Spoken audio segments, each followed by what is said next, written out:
Did you know that glaucoma can lead to permanent blindness if it's left untreated? Hi, I'm Dr. M. Welcome to BMC. I've had far too many patients where glaucoma ends up sneaking up on them and their people didn't know what to watch for, and it can be devastating. So join me today. We are going to cover what you need to be looking for, what you need to know about treatment options so that you can protect your pet's vision as best as possible. Join me. You'll learn something today.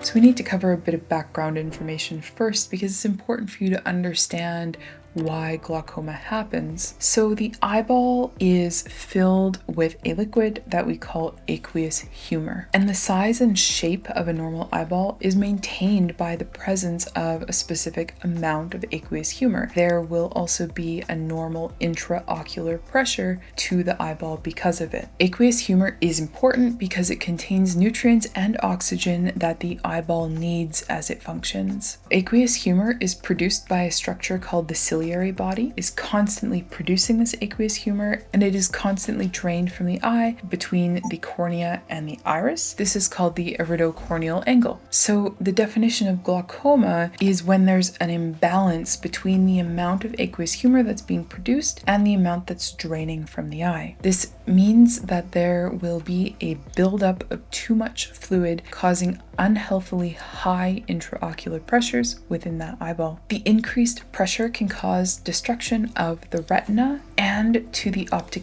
disc, which is where the optic nerve goes into the back of the eyeball. Glaucoma can occur acutely or over a longer period of time, so chronically. And the vast majority of time in our pets, around 85% of patients, will have glaucoma because there is decreased outflow through the iridocorneal angle. So why is glaucoma such an issue? The high pressures inside the eye will damage the retina, and the retina contains the rods and cones that allow us to see. It will also damage the optic nerve, which is the nerve that takes what we are seeing, the image that the eyeball sees, and connects the eyeball to the brain, allowing us to have vision. So the eye is being damaged from these increased pressures, and there will be a loss of vision if the high pressures are sustained. Now we do have a subtype of glaucoma that is called open angle glaucoma. This tends to be a slower, more chronic glaucoma with a very gradual loss in vision through the development of blind spots over time. Closed angle glaucoma is more likely, and around 1.7% of dogs in North America deal with glaucoma. The frequency of breed predisposed glaucoma, so the animals that have it because of a genetic risk, is around 1%, and this is actually the highest number for any species other than humans. In dogs that have a genetic risk, it is most often because their iridocorneal angle is abnormal due to their genetics. There are a number of different breeds that have a higher risk, and we will list them on the screen for you now, but it's too many for me to name one by one. In cats, glaucoma is predominantly linked to uveitis and tumors. However, the Siamese cat is known to have a genetic risk of open angle glaucoma. So everything that I just went over is what we call primary glaucoma, but a lot of our patients will end up having what we call secondary glaucoma, where the increase in pressure is because of another medical issue. Secondary glaucoma can be because of cataracts or uveitis, or if the lens dislocates, if there are tumors or bleeding within the eye, or if there's been any damage to the lens in the eye. Essentially, anything that causes inflammation within the eyeball can change the ability of the aqueous humor to drain from the eye, and that can lead to secondary glaucoma.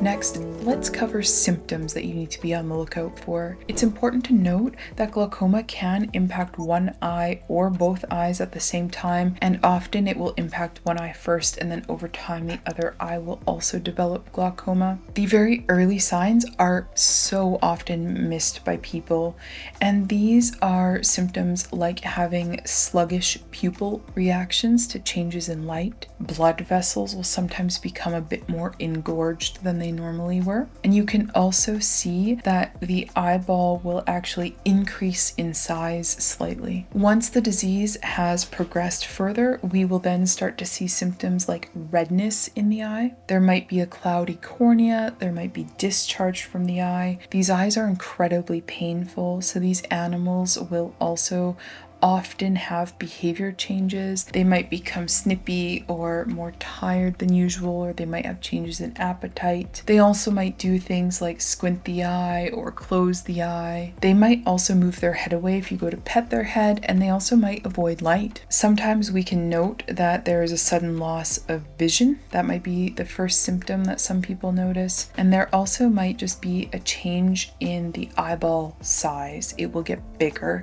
than it used to be. So we diagnose glaucoma by using tonometry. There are a number of different tools that will allow us to measure the intraocular pressure in the eyeball. We also might do other tests like examine what the optic nerve appearance looks like. And then based off of those tests and perhaps some other eye tests that many GP veterinarians are able to do, we will then often refer to an ophthalmologist as they can do additional testing that GP veterinarians are just not set up to do. They might perform things like gonioscopy or ultrasound of the eyeball, and what they're looking to do is assess the iridocorneal angle, as that may help us with a prognosis for that individual animal. I cannot emphasize enough how important early detection of glaucoma is. It is absolutely crucial. The earlier that glaucoma is detected and treatment is started, the better for the animal. This will minimize damage to the eye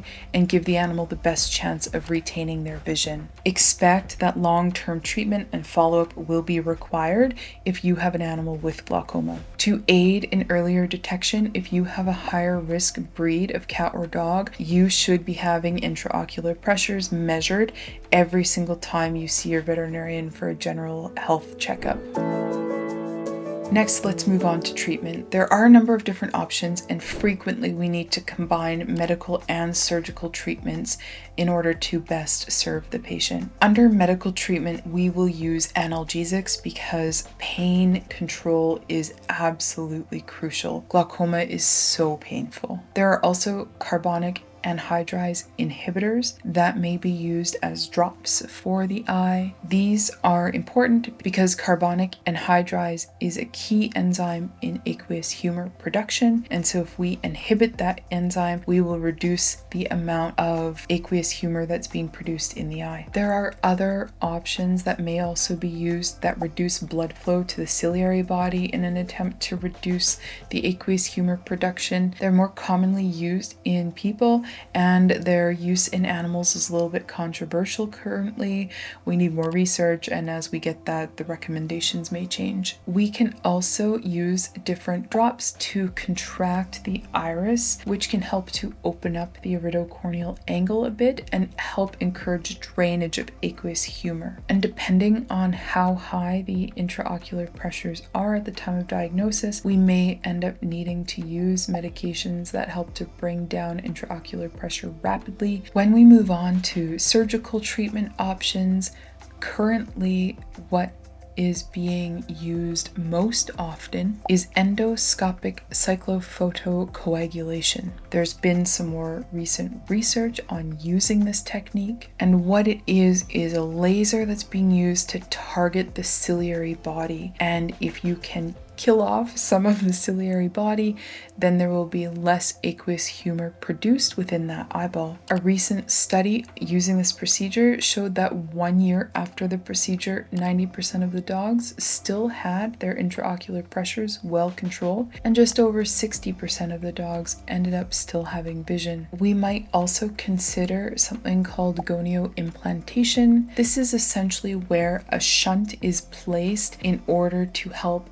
drain drain fluid from the eye. There will be patients over time where all of these treatments end up failing, and in those patients we end up doing an enucleation where we remove the painful eye. After the pain is removed from these animals, they do so much better than they were doing while they were carrying around the painful eye. So while it can be tough for some people to understand that this is the best option for their animal, it truly is if we are unable to control the animal's intraocular pressures. Most adapt so well to not having that eyeball there. If they still had vision at time of surgery, they tend to do quite well without vision, and they are always so much happier with the reduction in the pain that they are experiencing 24/7.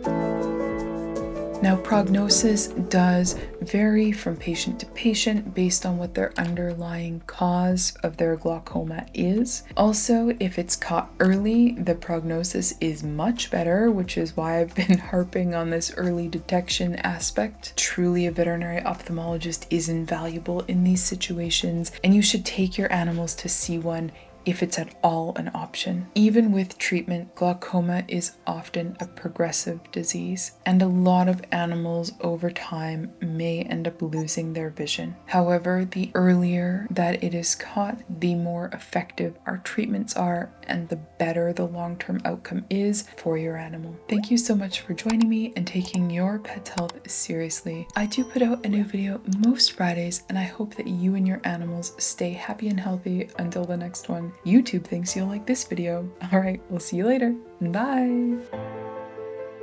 Pain control is absolutely crucial. Glaucoma is so painful.